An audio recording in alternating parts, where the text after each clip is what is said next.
নানা পাখি করেছে যে ভিড়, নানা রঙের নানা পাখি করেছে যে ভিড়, নানা রঙের নানা পাখি করেছে যে ভিড়।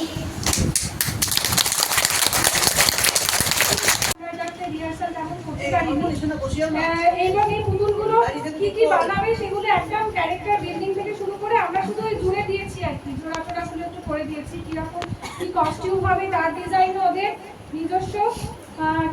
যে পুতুলগুলো যেরকম সেজেছে, এই যে যেমন আমাদের এইটা আর কি বাদরি, সে বাদরিকে ঘাগড়া পরানো থেকে ক্লিপ করানো সব ওদেরই কাজ করছে, একদমই ওদের ভাবনা এবং ওদের চিন্তায় করা প্রয়োজন।